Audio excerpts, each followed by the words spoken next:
안녕하세요. 사연 읽어드리는 사연끌림입니다. 저는 올해 62입니다. 평생 참고, 삼키고, 마음을 꾹 누르며 살아왔습니다. 그런데 그날 제 인생에서 가장 치욕적이었던 생일날의 일은 도저히 참을 수 없었습니다. 그날은 작은 기대 하나로 시작했습니다. 누가 축하해주지 않아도 그냥 가족들과 조용히 저녁 한 끼라도 먹고 싶다는 마음. 그래서 아침부터 시어머니가 좋아하는 갈비찜, 아들 민준이 좋아하는 생선구이, 며느리 성희가 말하던 나물무침까지 준비했죠. 저녁 6시 거실에는 시어머니 박마림 여사가 앉아 계셨습니다. 85이지만 목소리는 여전히 기세등등했고 며느리 성희는 그 옆에서 시어머니와 속닥거리며 제 눈을 피했습니다. 제가 상을 들고 나가자마자 시어머니는 냉랭하게 말했죠. 생일이면 뭐해? 집안에 도움되는 것도 없으면서. 그 말에 가슴이 철렁 내려앉았지만 저는 습관처럼 억지 미소를 지었습니다. 어머니, 그냥 다 같이 먹으려고요. 네가 이 집에 뭘 보탰다고? 며느리 성희는 피식 웃으며 말을 받았습니다. 솔직히 말씀드리면요. 어머님 계시면 저희도 많이 불편해요. 분위기도 무겁고. 그 말이 제 귓속에 박히는 순간 심장이 쿵 하고 내려앉았습니다. 시어머니는 기다렸다는 듯 고개를 끄덕였죠. 그래. 쟤는 쓸모가 없어. 반찬도 제대로 못하고. 우리 아들 인생도 망쳤지. 저는 또 멍하니 서서 죄송하다고 말했습니다. 35회를 참아왔으니까요. 하지만 그날따라 시어머니와 성희의 표정에는 묘한 자신감이 느껴졌습니다. 그때 아들 민준이 들어왔습니다. 저는 그 순간만큼은 아들이 제 편이 되어줄 거라 생각했죠. 민준아, 오늘 엄마 생일이라. 엄마, 오늘 성희 생일이에요. 분위기가 왜 이래요? 그 말에 제 마음은 산산조각 났습니다. 제 생일을 잊었을 뿐 아니라 상황을 전혀 이해하려 하지 않았습니다. 며느리 성희는 민준의 팔을 잡으며 말했죠. 여보, 어머님 문제 얘기 좀 하자. 시어머니가 끼어들었습니다. 민준아, 네 엄마가 이 집에 있으면 너희 부부가 힘들어. 이제 독립해야지. 쟤는 이제 나가야 해. 저는 믿을 수 없어 물었습니다. 민준아, 정말 그렇게 생각해? 엄마가 나가야 한다고? 아들은 제 눈을 피하며 말했습니다. 엄마도 독립하는 게 좋을 것 같아요. 우리도 힘들어요. 그 말은 칼날처럼 날아와 제 가슴에 꽂혔습니다. 그토록 사랑했던 아들이 제가 평생 지켜온 집에서 제게 나가라고 말하다니요. 그러자 성희가 서리 뭉치를 꺼냈습니다. 저희 부부가 집을 정리하려고요. 어차피 이 집은 민준이 명의로 될 예정이라 어머님 허락은 필요 없어요. 제가 서류를 펼쳐보자 부동산 매매 계약서 초안이 눈에 들어왔습니다. 이걸 언제 준비한 거야? 내 허락도 없이? 시어머니는 비웃으며 말했습니다. 네가 허락할 입장이야? 넌 그냥 얹혀 사는 처지였어. 이제 월세방이라도 알아봐. 그 자리에서 다리가 풀려 쓰러질 것 같았습니다. 그러나 저는 마지막 힘을 짜내 물었습니다. 민준아, 정말 엄마를 이렇게 쫓아낼 거야? 민준은 아무 말도 하지 않았습니다. 그날 밤 저는 침대에 누워 수없이 되뇌었습니다. 내가 뭘 잘못한 걸까? 남편이 살아있을 때는 저를 지켜줬지만 남편이 떠난 뒤 시어머니는 더 노골적으로 저를 무시했고 며느리도 똑같이 배워갔습니다. 내가 참아서 더 짓밟힌 걸까? 이틀 뒤 전 우연히 거실에서 들리는 작은 대화를 듣게 됐습니다. 시어머니와 성희가 너무도 태연하게 말하고 있었죠. 서류는 준비됐어요? 다 했지. 이번 주에 부동산에 넘기면 돼. 쟤는 아무것도 몰라. 진짜 문제 안 생길까요? 쟤는 평생 시키는 대로만 살았어. 이번에도 그냥 쫓아내면 끝이야. 그 순간 제 안에서 참을성이라는 벽이 산산이 무너졌습니다. 이 사람들이 정말로 나를 쫓아내려고 하는구나. 저는 떨리는 손으로 딸 지연이에게 전화를 걸었습니다. 지연아, 엄마가 큰일 난 것 같아. 지연이에게 모든 걸 털어놓자 딸은 단호하게 말했습니다. 엄마, 절대 혼자 버티지 마. 내일 바로 갈게. 그리고 한 가지, 집 등기 누구 명이야? 남편이 죽기 직전 가져왔던 서류. 등기권리증이 창고 어딘가에 있었던 기억이 떠올랐습니다. 그날 밤 저는 울다가 멈추고 다시 울면서도 결심했습니다. 이대로 있으면 진짜 모든 걸 빼앗긴다. 이제는 참지 말고 싸워야 한다. 평생을 참고 살아온 제가 처음으로 일어서려는 순간이었습니다. 다음 날 아침 저는 잠도 제대로 못 잔 얼굴로 창고로 향했습니다. 먼지가 켜켜이 쌓인 박스들 속에서 남편의 서류 가방을 꺼내는 순간 손이 덜덜 떨렸어요. 가방을 열자 오래된 종이 냄새가 올라왔고 남편이 생전에 남긴 필체와 메모들이 보였죠. 그리고 그것도 있었습니다. 부동산 등기 권리증, 소유자, 고영숙. 제 이름이 선명하게 적혀 있었어요. 남편이 돌아가기 직전 서류에 도장을 찍어달라는 순간이 떠올랐죠. 그때는 깊게 생각하지 않았지만 남편은 이미 짐작하고 있었던 걸까요? 제가 어떤 대접을 받게 될지, 누가 저를 흔들지. 저는 등기권리증을 가슴에 꼭 안고 딸 지연에게 사진을 보내며 떨리는 손으로 문자를 보냈습니다. 지연의 답은 몇 초 만에 왔어요. 엄마, 이거 진짜야? 그럼 집은 100% 엄마 거야. 절대 누구한테도 보여주지 마. 그제야 저는 작은 희망을 느꼈습니다. 바로 이 서류만큼은 지켜야 했죠. 그래서 이부장 깊숙이 감춰두고 평소처럼 아침 식사를 준비했습니다. 하지만 식탁 분위기는 처음부터 얼어붙어 있었어요. 이게 뭐야? 국물이 싱거워. 시어머니는 국을 보고 얼굴을 찌푸렸고 며느리 성희는 기다렸다는 듯이 일어났습니다. 할머님, 우리 나가서 먹어요. 오늘 부동산 가야 하잖아요. 전 깜짝 놀라 물었죠. 부동산? 무슨 부동산? 성희는 저를 한번 위아래로 훑더니 비웃듯 말했습니다. 어머님은 상관없어요. 어차피 어머님 이름도 아니잖아요. 시어머니도 식탁을 치며 날카롭게 말했습니다. 여기 우리 아들 집이야. 너는 얹혀 사는 사람이야. 아들 민준까지 아무 말 없이 식탁을 피하듯 나가버렸습니다. 텅 빈 집에 혼자 남은 저는 숨조차 막히는 기분이었죠. 오후 저는 결국 집 앞 부동산 김 사장님에게 달려갔습니다.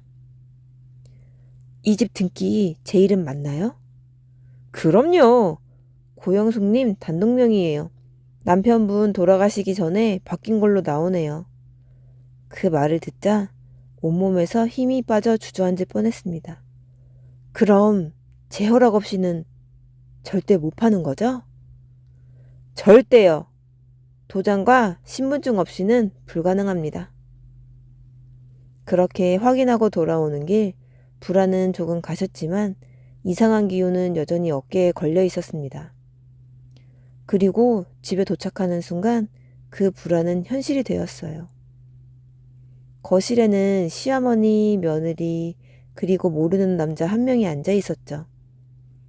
며느리가 저를 보며 희미하게 웃었습니다. 어머님, 마침 잘 오셨어요. 매매건 때문에 오셨던 이사장님이에요. 가슴이 쿵 내려앉았어요. 매매요? 제가 허락한 적 없는데요? 그들은 기다렸다는 듯 서류를 내밀었습니다. 시어머니가 내민 건 등기권리증과 비슷한 문서였죠. 이게 진짜 등기야. 네가 들고 있는 건 가짜야. 말도 안 돼요. 오늘 부동산 가서 확인했어요. 제 이름이... 그때 이 사장이 능청스럽게 말했습니다. 그 김 사장님은 정보 업데이트가 느려요. 최신 등기에는 민준 씨 명의로 되어 있습니다. 저는 숨이 턱 막혔습니다. 그럴 리가 없어요. 민준의 서명까지 찍힌 계약서를 본 순간 저는 그대로 무너졌습니다. 며느리는 승리감이 잔뜩 묻은 얼굴로 말했습니다. 어머님은 이제 짐만 대죠. 다음 주까지 짐 싸세요. 벌써 계약금도 받았어요. 민준아, 이게 정말이야?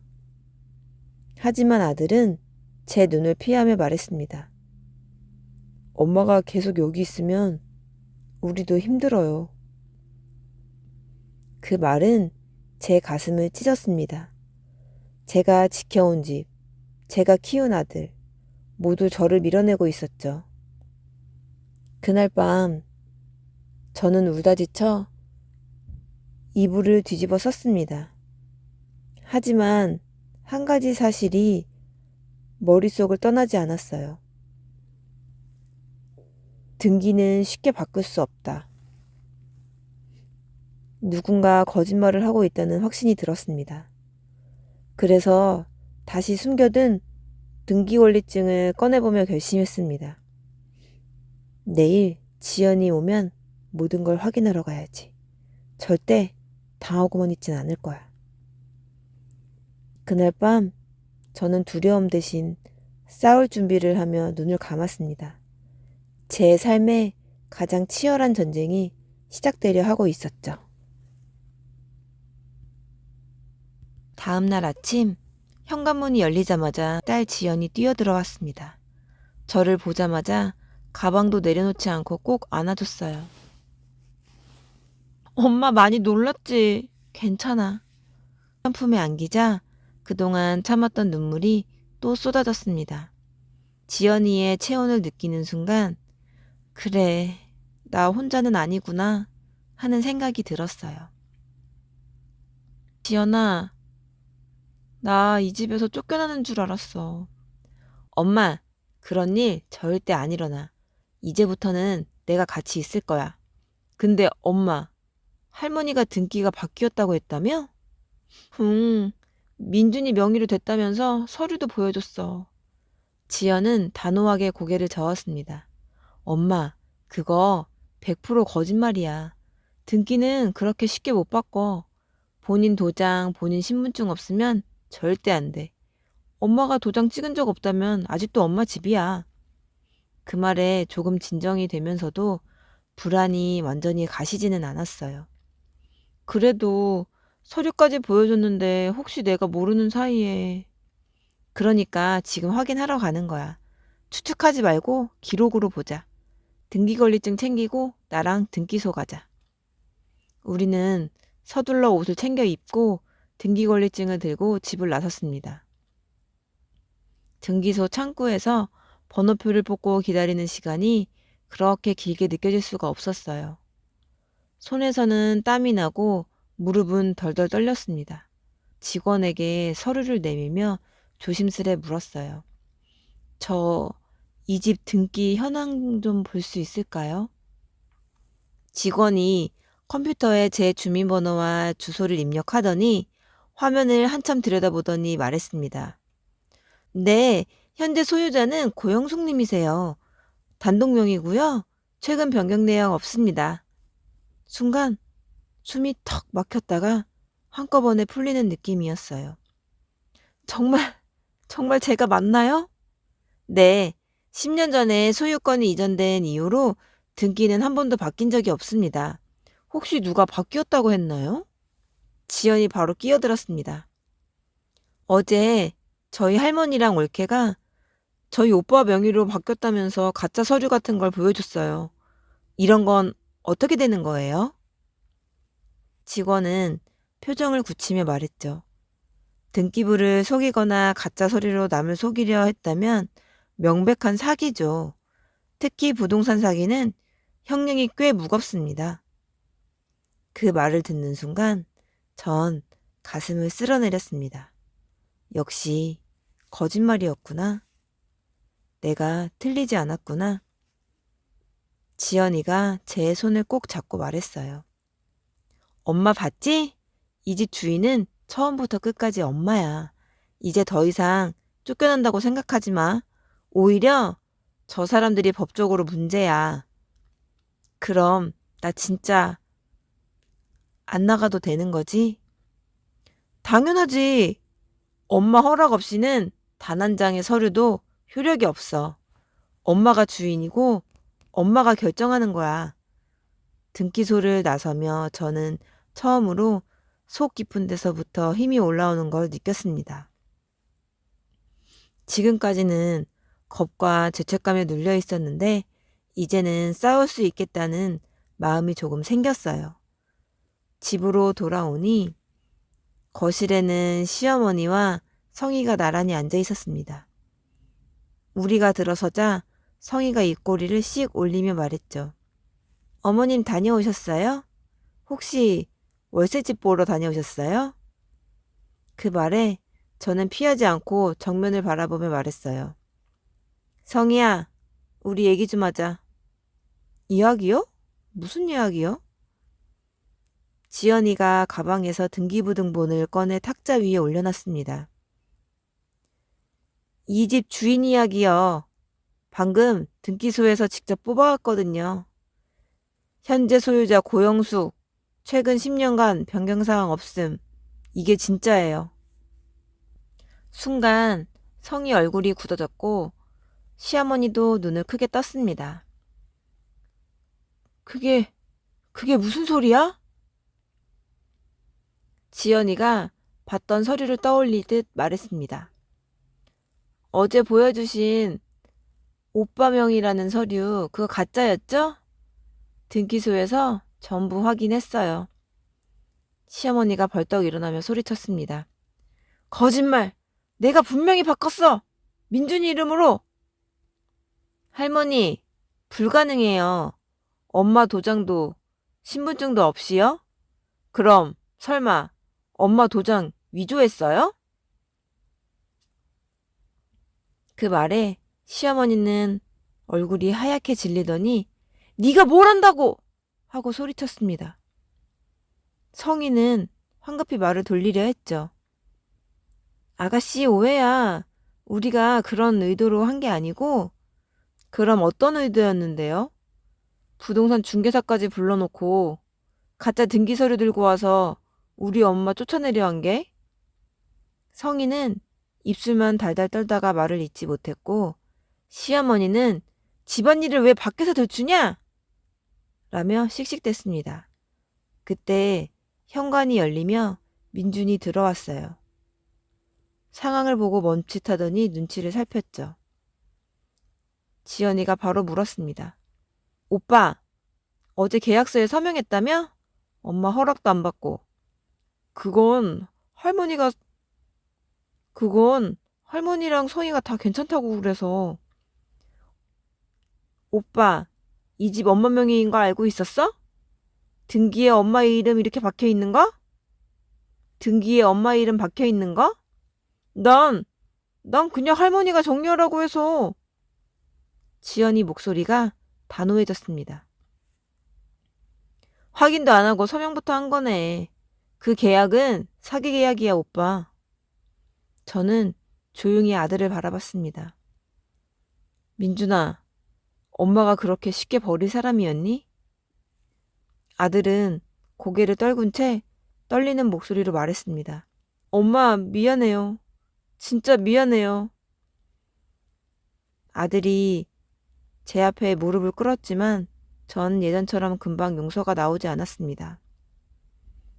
미안하단 말로 다 끝나지 않아. 넌 어제 네 입으로 날 이 집에서 내보내려 했어. 네 엄마를. 침묵이 거실을 뒤덮었습니다. 그날 저녁 지연이 휴대폰을 들고 와 말했습니다. 엄마 이거 봐. 가족 단톡방 캡처 화면이었어요. 성희가 이런 글을 올려놨더군요. 시어머니 때문에 너무 힘들어요. 집안 분위기 다 망쳐놓고 이제 와서 자기 집이라고 우기네요. 진짜 최악이에요. 아래는 시어머니 댓글이 붙어 있었습니다. 성희야, 힘들지? 걔가 좀 원래 그래. 욕심도 많고 철도 없잖니. 그 글을 보는 순간 손이 덜덜 떨렸습니다. 이걸 가족 단톡방에까지? 지연이 단호하게 말했습니다. 엄마, 이거 다 증거야. 캡처해두자. 부동산 사기도 사기지만 명예훼손, 정신적 피해까지 전부 다. 명예훼손, 정신적 피해까지 전부 다. 그리고 엄마, 이제부터 모든 대화 녹음해. 알겠지? 녹음을? 응. 엄마 편은 우리뿐이야. 말로만 싸우면 항상 엄마가 손해보니까 앞으로는 다 기록에 남기는 거야. 그날 밤 집이 고요해질 무렵 시어머니 방에서 통화 소리가 새어나왔습니다. 그래, 이번 주면 끝나. 서류는 다 준비됐어. 영숙이? 걱정 마. 지가 뭘 안다고. 이번엔 제대로 끝내버릴 거야. 그 말을 듣는 순간 심장이 쿵쾅거리며 온몸이 차갑게 식었습니다.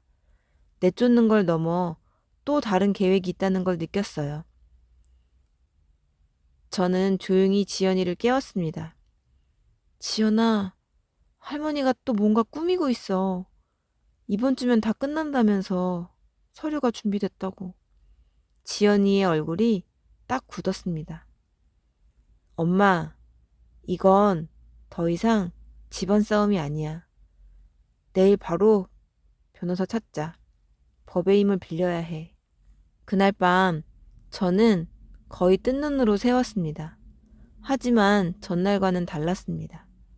어제까지의 저는 두려움에 눌려있는 사람이었고 오늘의 저는 진실과 증거를 가진 사람이었으니까요. 그래, 이제는 끝까지 간다. 너희가 숨겨둔 비밀까지 전부 끌어내서 누가 잘못했는지 똑똑히 보여줄 거야. 제 인생에서 가장 길고 치열한 전쟁이 그렇게 막 시작되고 있었습니다. 다음 날 오전 저는 지연이와 함께 변호사 사무실을 찾았습니다. 김 변호사는 50대 중반, 말수는 적지만 눈빛이 날카로운 사람이었어요. 상황을 정리해 볼게요. 그가 메모를 하며 말했죠. 시어머니와 며느리가 가짜 서류를 만들어 어머님을 협박했고 또 다른 계획도 진행 중이다. 맞습니까? 네, 직접 통화도 들었어요. 이번 주면 끝난다고. 서류가 다 준비됐다고. 김 변호사는 잠시 생각에 잠기더니 고개를 끄덕였습니다. 이건 단순한 고부 갈등이 아닙니다. 사기, 협박, 심하면 문서 위조까지 걸 수 있어요. 어머님 도장을 몰래 만들었을 가능성도 있습니다. 그럼 고소할 수 있나요? 당연히요. 다만 감정적으로만 대응하지 마시고 최대한 증거를 모으셔야 합니다. 녹음, 문자, 단톡방, 캡처 같은 것들요. 지연이 기다렸다는 듯 휴대폰을 꺼냈습니다.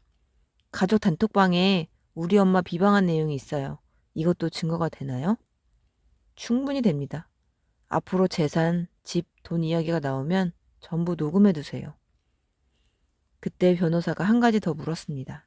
남편분 돌아가실 때 보험금이나 회사 퇴직금 같은 건 없었나요? 순간 머릿속이 번쩍했어요. 잊고 있던 기억이 떠올랐습니다. 있었어요. 생명보험금이랑 회사 퇴직금. 한 2억 5천 정도요. 제 계좌로 들어왔었는데 말을 하다가 멈췄습니다. 남편 장례 직후 시어머니가 했던 말이 떠올랐거든요. 내가 대신 관리해줄게. 너는 정신도 없고 돈 굴리는 법도 모르잖니. 그 말에 저는 통장을 시어머니에게 넘겼습니다. 김 변호사가 눈썹을 찌푸렸어요. 그 통장 지금 시어머니가 가지고 계십니까? 네, 그럴 거예요. 당장 은행 가서 확인해 보셔야 합니다. 어머님 동의 없이 돈이 빠져나갔다면 그것도 횡령입니다. 집으로 돌아가는 길 제 가슴은 답답하게 조여왔습니다. 지연아, 그 돈 아직 있을까? 엄마, 일단 확인부터 하자. 추측만 하면 더 무서워. 은행 가자. 우리는 곧장 은행으로 갔습니다. 창구 직원에게 신분증을 내고 계좌 조회를 부탁했는데 직원 얼굴이 미묘하게 변했습니다. 고객님, 이 계좌 잔액이 20만 원밖에 안 남았는데요? 네? 다리가 풀려 그대로 의자에 털썩 앉고 말았습니다. 최근 2년 동안 큰 금액 출금이 반복됐습니다. 1,000만 원, 2천만 원 단위로요. 전부 같은 사람에게 이체되었네요. 수취인 최성희 씨. 지연이가 거래 내역서를 낚아채듯 받아들고 이를 악물었습니다. 엄마, 올케 계좌야. 저 여자가 엄마 돈 다 빼갔어. 2억 5천이 다? 머리가 어질어질했지만 지연이는 오히려 차분해졌습니다. 괜찮아, 엄마. 이거 전부 증거야. 엄마 동의 없이 엄마 명의 계좌에서 빠져나갔으니까 완벽한 횡령이야. 집에 돌아오니 거실에는 시어머니와 성희, 민준이까지 모두 모여 있었습니다. 저는 떨리는 손으로 거래 내역서를 내밀었습니다. 이게 뭐예요? 성희가 슬쩍 보더니 얼굴이 창백해졌습니다. 할머니가 관리해주겠다던 그 통장 기억하시죠? 그 안에 있던 2억 5천이 거의 다 빠져나갔어요. 받는 사람? 최성희. 시어머니는 눈 하나 깜짝하지 않고 말했죠. 그거 생활비로 썼지. 뭐가 문제야? 생활비를요? 2억 5천을 2년 만에요? 그래, 진수가 벌어놓은 돈이잖아. 우리 아들 돈이야. 남편 보험금이 제 계좌로 들어왔었어요. 법적으로 제 돈이에요. 성희가 가방을 들고 도망치듯 일어나려 하자 제가 소리쳤습니다. 어디가? 매달 1,000만 원, 2천만 원씩 네 계좌로 들어간 거 은행에서 다 봤는데? 성희는 말문이 막힌 얼굴이었고 시어머니가 대신 고함을 질렀습니다. 내가 쟤 고생한다고 좀 챙겨준 거야. 네가 뭔데 따져? 지연이가 참다 못해 소리쳤죠. 할머니, 그 돈은 엄마 명의 계좌에서 나간 거예요. 허락 없이 빼간 순간부터 횡령이에요. 법, 가족끼리 무슨 법 타령이야. 진수는 내 아들이고 그 돈은 원래 우리 집 돈이야. 민준이도 눈을 피하며 끼어들었습니다. 엄마, 난 진짜 몰랐어. 할머니가 생활비로 썼다고만 해서. 생활비로 2억 5천을 다 쓴다고? 민준아, 네 눈으로 거래 내역 좀 봐. 제가 내역서를 내밀자 민준이의 얼굴도 점점 굳어졌습니다. 그때였습니다. 시어머니가 갑자기 지팡이를 쿵쿵 치며 제 쪽으로 다가오더니 손을 치켜들었어요. 감히 나를 도둑 취급해? 니까지 깨? 손이 제게 떨어지려는 순간 지연이가 재빨리 막아섰습니다. 할머니, 엄마한테 손대지 마세요. 긴장이 흐르던 그때 현관문이 열리면서 낯선 남자 둘이 들어왔습니다. 여기가 고영숙 씨 댁 맞습니까? 네, 그런데요. 법원에서 왔습니다. 가압류 집행 통지서 전달하러 왔습니다.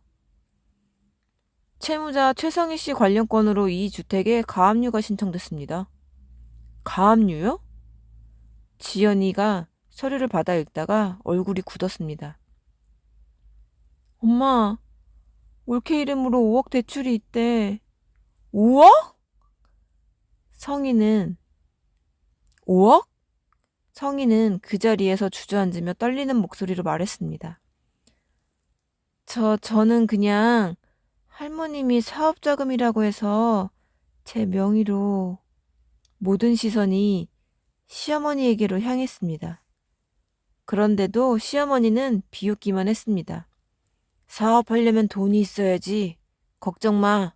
곧 갚을 거야. 뭘로요? 제가 물었죠. 시어머니는 기다렸다는 듯 말했습니다. 이 집 팔면 되지. 소름이 돋았습니다. 그래서 집을 팔려고 했던 거예요? 보험금까지 빼가고 며느리 명의로 빚까지 내서? 이 집 팔면 최소 15억이야. 5억 갚고도 남아. 넌 그냥 짐 싸. 어차피 네 집도 아니잖아. 아니에요. 이 집은 제 명의예요. 제 동의 없이는 못 팔아요. 시어머니는 비웃으며 가방에서 도장 하나를 꺼냈습니다. 제가 쓰던 도장과 똑같이 생긴. 네 도장 있잖아. 이걸로 다 끝났어. 그건 제 도장이 아니에요. 똑같이 만들었어. 등기 이전이든 매매 계약이든 이걸로 다 할 수 있어. 지연이가 분노에 떨리는 목소리로 외쳤어요. 할머니, 그거 사문서 위조예요. 범죄라고요. 가족끼리 무슨 범죄야? 너희가 뭐라고 해도 이번 주 금요일에 잔금 들어와. 그럼 이 집은 끝이야. 금요일이면 모레잖아요. 그래, 모레면 이 집은 남의 집이고 넌 길바닥에 나앉는 거지. 그 말에 다리가 풀려 그대로 주저앉았습니다. 어머님, 제가 뭘 그렇게 잘못했어요? 왜 이렇게까지 하세요? 시어머니는 마지막 한 번 더 제 마음을 짓밟는 듯, 시어머니는 마지막 한 번 더 제 마음을 짓밟듯 말했습니다. 네가 이 집에 들어온 게 잘못이야. 우리 아들 인생 망쳐놓고 이제 와서 집주인인 척을 해? 그날 밤 저는 떨리는 손으로 김 변호사에게 전화를 걸었습니다. 변호사님, 집에 가압류가 들어왔어요. 잔금이 모레 들어온다는데 매매를 막을 수 있을까요? 내일 아침 바로 법원 가압류, 매매금지 가처분 신청을 같이 진행해야 합니다. 시간은 촉박하지만 최대한 서둘러 볼게요. 전화를 끊고 나니 지연이가 제 손을 감싸쥐었습니다. 엄마, 괜찮아. 끝까지 싸워보자. 이번엔 절대 당하지 말자.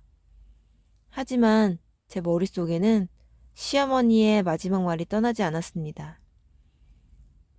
진짜 등기 소유자가 누군지 알면 기절 초풍할걸? 진짜 소유자? 분명 내 이름인데 그게 무슨 뜻이지? 그날 밤 저는 또 한 번 잠을 이루지 못했습니다. 하지만 이번엔 단순한 두려움이 아니라 더 큰 진실을 마주해야 할지도 모른다는 예감 때문에 눈을 감을 수가 없었습니다. 다음 날 아침 저는 김 변호사와 함께 다시 법원으로 향했습니다. 매매 금지 가처분 신청을 넣으러 가는 길이었지만 머릿속을 떠나지 않는 건 하나뿐이었어요. 진짜 등기 소유자가 누군지 알면 기절 초풍할걸? 시어머니의 그 말이 귓가에서 맴돌았습니다. 변호사님, 혹시 제가 모르는 뭔가가 더 있을 수 있을까요? 등기가 바뀌진 않았다지만. 김 변호사가 차분히 대답했어요. 어제 본 등기 기준으로는 어머님 단독 명의가 맞습니다. 하지만 가등기, 근저당, 가압류 같은 숨은 권리관계가 있을 수 있으니 오늘은 그 부분까지 전부 다시 확인해 봐야 합니다. 법원에서 가처분 신청을 서둘러 마친 뒤 우리는 곧장 등기소로 갔습니다.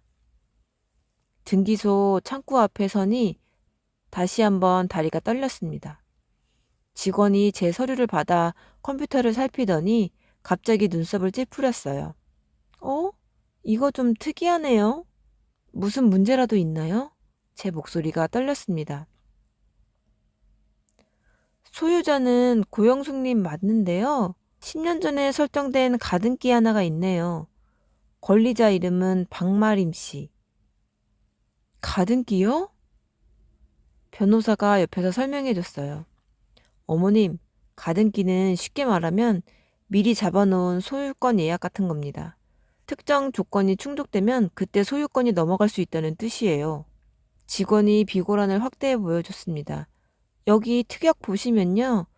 소유자가 사망하거나 소유권을 포기할 경우 가등기권자에게 자동으로 소유권 이전이라고 적혀 있습니다. 그러니까 제 입술이 바들바들 떨렸습니다.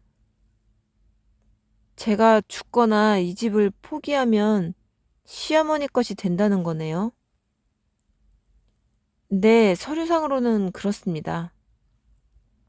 다리에 힘이 풀려 의자에 털썩 주저앉았습니다.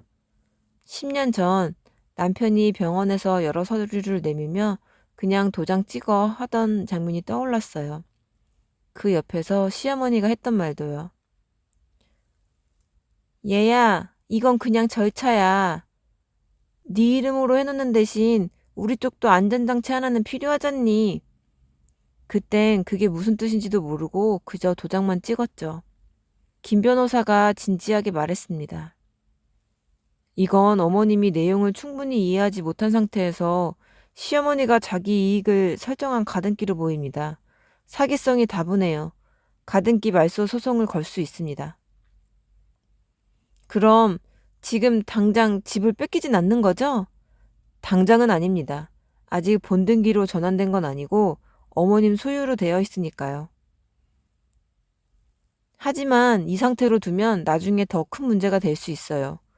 그러니까 지금 바로 가등기 말소 소송을 진행해야 합니다. 저는 서류를 꼭 끌어안고 등기소를 나왔습니다.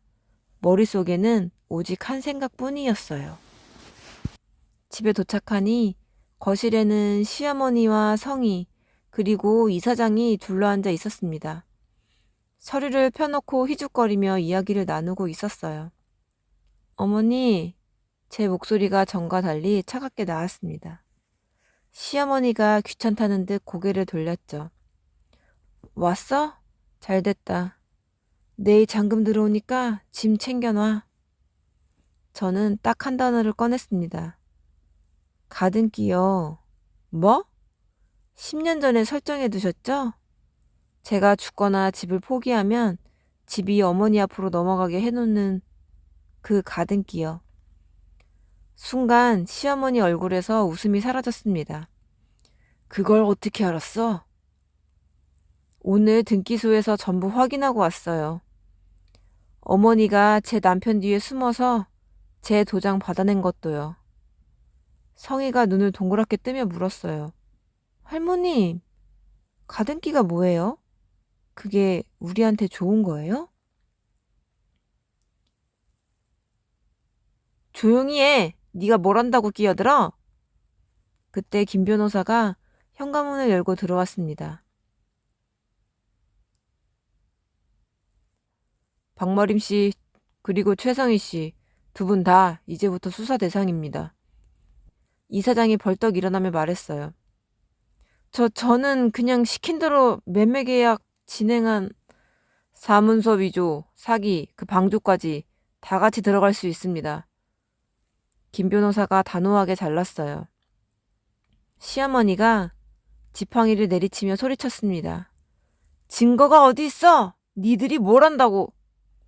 지연이가 조용히 나섰습니다. 핸드폰 화면에는 녹음 파일 목록과 단톡방 캡처들이 주르르 떠 있었어요. 할머니가 가짜 서류 들이밀면서 엄마 겁주던 녹음, 엄마 욕하던 단톡방 캡처, 엄마 도장 똑같이 만들었다고 떠들던 통화 내용, 그리고 엄마 명의 계좌에서 2억 5천 빼간 거래 내역까지 전부 다 있어요. 그건 그냥 가족끼리. 시어머니의 목소리가 점점 작아졌습니다. 김 변호사가 서류를 꺼내 보이며 덧붙였어요. 방금 전 가등기 말소 청구 소송 접수했습니다. 그리고 사기, 횡령, 문서 위조 관련 형사 고소도 동시에 진행 중이에요. 뭐라고? 시어머니가 눈을 부릅떴습니다. 그리고 어제 신청한 매매금지 가처분 오늘 오전에 인용됐습니다. 이 집 이제 못 팝니다. 어떤 명의의 계약서도 법적으로 효력이 없습니다. 그 말을 듣자 이사장이 황급히 서류 가방을 들었어요. 그럼 저는 이만. 잠깐만요. 김 변호사가 막았습니다. 이미 경찰에 연락했습니다. 이 집에서 나가시려면 조사부터 받고 나가셔야 할 겁니다. 정말 잠시 뒤 초인종 소리와 함께 경찰이 들어왔습니다. 박마림 씨, 최성희 씨 맞으시죠? 사기 및 횡령, 문서 위조 관련 신고가 접수되어 동행 요청드립니다. 성희는 그제야 울음을 터뜨렸어요. 저는 할머님이 시키는 대로 한 것뿐이에요. 전 몰랐어요. 몰랐다고요? 지연이가 비웃듯 말했어요. 엄마 계좌에서 당신 이름으로 2억 5천이 들어갔는데도요? 시어머니도 지지 않으려는 듯 고함쳤습니다. 야, 나도 얘가 먼저 돈 달라고 했어. 나도 속은 거야. 아니에요. 할머님이 사업하자고. 둘은 그 자리에서 서로를 향해 손가락질하며 싸우기 시작했습니다. 처음으로 제가 아닌 서로에게 화살을 돌리는 모습이었어요. 소란스러운 와중에 방문이 조심스레 열리더니 민준이 나왔습니다. 눈이 퉁퉁 부어 있었죠. 엄마. 아들이 제 앞에 서더니 힘없이 무릎을 꿇었습니다. 엄마 정말 미안해요. 민준아, 난 진짜 몰랐어. 할머니가 다 알아서 하신다고 해서 그냥 엄마랑 조금 떨어져 사는 문제인 줄 알았어. 엄마를 이렇게까지 내쫓으려는 줄은. 저는 가만히 아들을 바라봤습니다. 10달을 뱃속에 품고 밤새워 키운 내 아들. 민준아, 엄마는 네가 밉지는 않아. 하지만 정말 많이 실망했어. 네가 이렇게 쉽게 엄마 편을 버릴 수 있다는 사실이 제일 마음이 아파. 엄마, 한 번만 용서해줘. 일어나. 무릎 꿇지 마라. 네 인생은 이제 네가 책임져. 엄마는 이제 더 이상 누구 뒤에 숨지 않고 내 인생을 살 거야.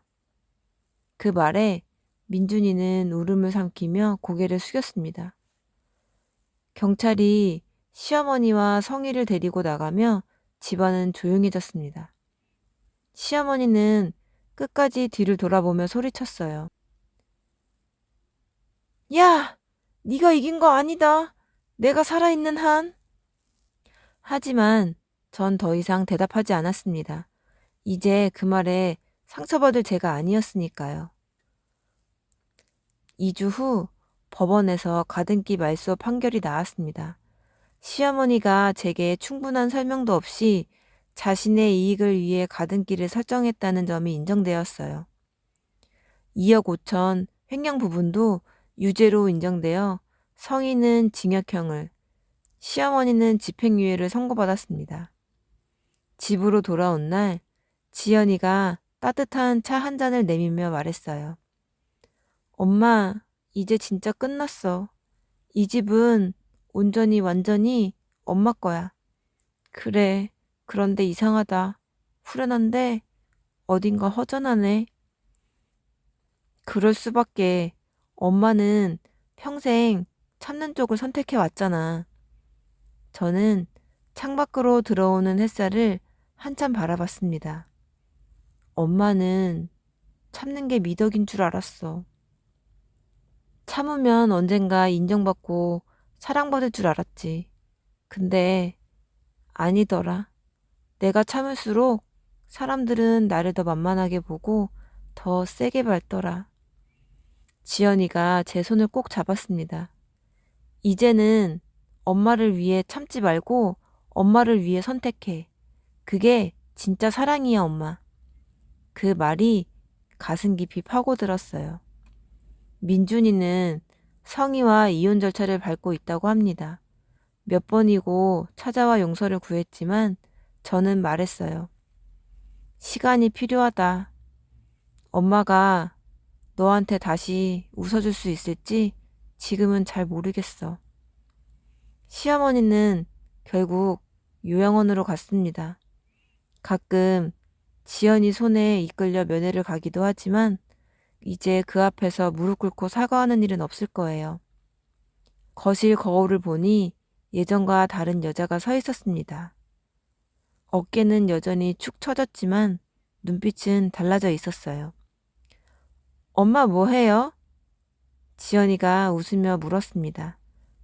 그냥 이제야 내 얼굴을 제대로 보고 있는 것 같아서. 어떤데요, 그 얼굴은? 참는 여자가 아니라 나를 지키는 여자 얼굴인 것 같아. 지연이 웃으며 말했어요. 맞아. 이제 엄마 인생의 주인공은 엄마야. 창문을 활짝 열자 상쾌한 바람이 집 안으로 밀려 들어왔습니다. 햇살이 따뜻하게 바닥에 내려앉았어요. 엄마, 저녁 뭐 먹을까? 그러게. 엄마가 좋아하는 거 먹자. 엄마가 제일 좋아하는 게 뭐야? 그 질문에 저는 잠시 멍해 있었습니다. 글쎄다. 엄마는 평생 남들이 좋아하는 것만 만들었지. 정작 엄마가 뭘 좋아하는지는 한 번도 생각해 본 적이 없네. 그럼 이제부터 하나씩 찾아봐. 62이면 어때? 이제 시작인데. 저는 천천히 고개를 끄덕였습니다. 그래, 이제부터라도 찾아보자. 정말 나를 위한 것들을. 62의 나이에 저는 처음으로 제 인생을 다시 쓰기로 결심했습니다. 참는 건 미덕이 아니었습니다. 내가 나를 지키기 바로 시작한 날이 진짜 제 삶이 시작된 날이었습니다. 오늘도 들어주셔서 고맙습니다. 사연끌림이었습니다.